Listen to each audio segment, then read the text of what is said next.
Bonjour à tout le monde et bienvenue dans cette nouvelle vidéo.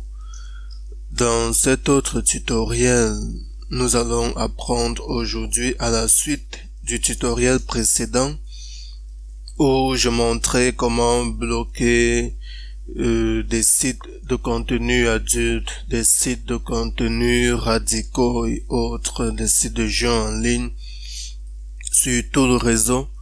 Alors j'ai reçu des commentaires et des questions du genre et si on voudrait juste bloquer ces sites pour des utilisateurs bien précis, on suppose qu'on est peut-être à la maison et il y a des enfants et des adultes voudraient y avoir accès mais le bloquer pour les enfants.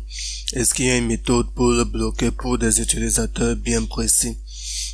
Donc c'est à ça que nous allons répondre aujourd'hui. Alors, si vous êtes nouveau sur notre chaîne, n'oubliez pas de vous abonner et d'activer la cloche de notification pour rester informé lorsque nous mettons de nouvelles vidéos en ligne. Alors, là, dans le tutoriel précédent, je vous ai parlé de Norton Connect Safe, Mais aujourd'hui, je voudrais vous parler d'un autre service également très efficace qui offre ce genre de politique de sécurité sur Internet à travers le DNS. C'est Noister. C'est vrai qu'on l'avait déjà vu dernièrement en allant fouiller un peu dans les détails du message qui nous bloquait la dernière fois. Donc ils ont un DNS public qu'ils offrent et ils garantissent que ce DNS public permet aux utilisateurs, familles et petites entreprises d'expérimenter Internet de façon fiable, rapide et sécurisée. Il propose notamment 5 politiques de sécurité avec des niveaux de blocage différents, évidemment des catégories de sites bloqués.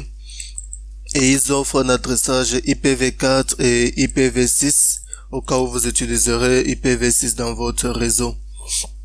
Alors quelles sont les politiques? La première politique, c'est uniquement pour tout ce qui est rapidité et performance de votre DNS. Donc ça veut dire que rien n'est bloqué. Il n'y a pas de niveau de blocage. Voilà les adresses. C'est pareil pour la seconde politique. C'est toujours pour la rapidité principalement et une bonne performance de votre serveur de votre DNS. Ensuite, la troisième, c'est tout ce qui est menace en ligne, donc tout ce qui est site de malware, ransomware, spyware, phishing, donc tous les sites de piratage, toute forme de piratage. Le niveau de blocage est considéré comme low. Voilà les adresses. Ensuite, la prochaine politique de sécurité est au niveau familial. Donc, en plus des sites de piratage, cette règle va ajouter les sites de jeux en ligne, tout ce qui est gambling, la pornographie, la violence, les sites de discrimination et de haine et tout ça.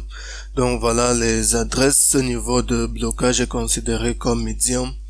Et le dernier niveau de blocage qui est considéré comme high, c'est ce qui concerne les petites entreprises, les PME. Donc, en plus des deux règles précédentes, ce qu'elle va rajouter, c'est tout ce qui est des proxys anonymes, donc les gars qui essaient d'utiliser des VPN en interne, les sites d'alcool, les sites de drogue et autres. Donc, je préfère personnellement aller plutôt pour cette dernière politique. Donc, ce sont ces adresses que je vais utiliser dans la démo de tout à l'heure. Alors, je rentre dans le routeur et je voudrais identifier l'utilisateur pour qui je voudrais bloquer l'accès à ce genre de site. Donc, ce que je fais, je vais dans IP et je vais dans DHCP serveur. Comme vous l'avez remarqué, nous sommes toujours dans notre serveur DHCP. Et vous voyez que j'ai ramené le DNS normal, le DNS global de mon serveur au DNS public de Google. Ça veut dire que tout le monde pourra y avoir accès sauf la personne que je vais bloquer. Et pour trouver la personne que je vais bloquer, je vais dans list. J'ai pas changé cette config. et un utilisateur de Kali toujours bloqué. C'est ma carte réseau physique, ça c'est ma carte réseau Wi-Fi, donc c'est cet utilisateur-ci que je vais bloquer. Alors pour bloquer cet utilisateur, étant donné que vous vous rappelez dans les 2 tutoriels précédents, on a dit que voici l'adresse que le client va recevoir à la fin du temps de bail. Donc pour nous rassurer, étant donné qu'on a ici à gauche un flag D qui veut dire que cette adresse est reçue de façon dynamique, il peut arriver un cas qu'elle change. Donc, il peut arriver un cas qu'elle change, ça veut dire que pour nous rassurer que c'est cet utilisateur-ci que nous bloquons, la première chose à faire, c'est de nous rassurer que l'adresse qu'il va prendre reste la même. Donc, on double-clique et on va cliquer sur le bouton Make Static. Make Static, OK. On va juste double-cliquer une deuxième fois pour vérifier. Voilà, c'est bien fait. On est déjà en statique ici. Je vais profiter également pour copier l'adresse. Donc, je fais un clic droit et je vais sur Copier. Voilà, j'ai choisi l'utilisateur que je vais bloquer. Je vais ensuite ouvrir le path dans IP et je vais sur Firewall. Dans IP Firewall, ce que je vais faire, je vais dans l'onglet NAT. Et dans l'onglet NAT, je vais faire une nouvelle règle de NAT pour bloquer cet utilisateur. Donc, je vais double-cliquer sur le bouton plus. Ensuite, je viens sur General. En général, je vais choisir la chaîne Destination NAT et non plus Source NAT. Destination NAT, voilà. Je vais choisir l'adresse source. Je vais mettre l'adresse de l'utilisateur que j'ai copié tout à l'heure. Et je vais choisir le protocole. Étant donné que c'est du DNS, ça veut dire que je veux le protocole numéro 17. Le protocole numéro 17, c'est bien sûr le DNS.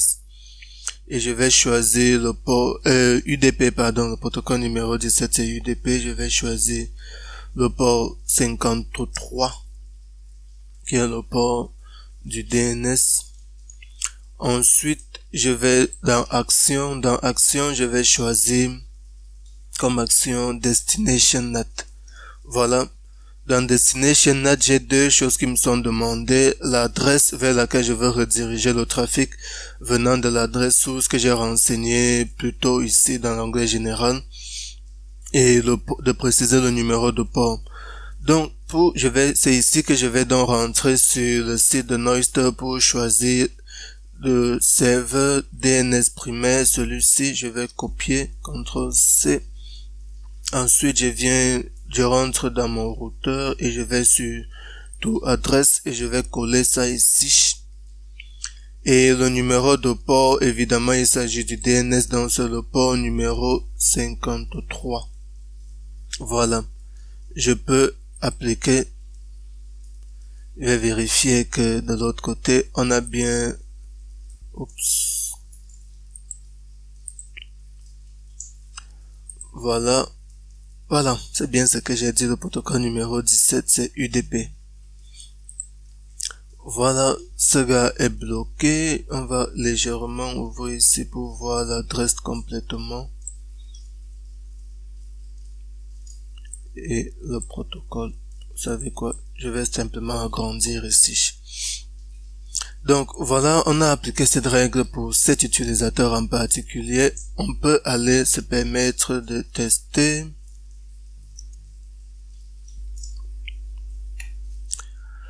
Donc, on va cliquer ici et on va voir ce qui va se passer. Voilà, automatiquement, ce site est bloqué pour cet utilisateur. Donc, voilà comment on fait pour bloquer pour un seul utilisateur. Maintenant, supposons un cas où vous voulez pas bloquer un utilisateur, mais peut-être 2, 3, 4 personnes, 10 personnes bien précises. Vous n'allez pas venir multiplier les règles de NAT ici. Par contre, ce que vous pouvez faire, c'est d'utiliser une liste d'adresses. Donc, pour cela, on va par exemple aller dans Address List et on va rajouter une nouvelle liste. On va appeler, bref, bloquer. Vous trouverez très certainement un nom approprié. Ah, je me souviens pas de l'adresse IP. L'adresse IP qu'on a utilisée pour bloquer tout à l'heure, c'était 31 255 250. Donc 172 31.255.250. Alors ici, si vous avez la liste d'adresses déjà devant vous, vous pouvez simplement mettre un tiret comme ça. Vous pouvez simplement mettre un tiret et mettre les autres adresses. Enfin, mettre l'adresse de fin si c'est une plage que vous voulez bloquer. Par contre, si ce sont des adresses disjointes qui ne se suivent pas nécessairement, là, vous serez obligé de faire comme ça. Alors, vous appliquez ici, OK, on est dans adresse list.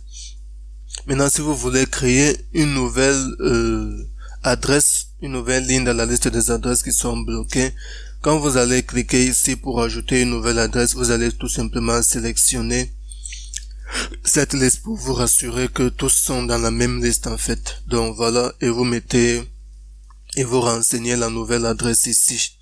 Donc, une fois que vous avez créé la liste des adresses qui sont bloquées, vous rentrez dans votre règle de NAT qu'on va tout simplement modifier.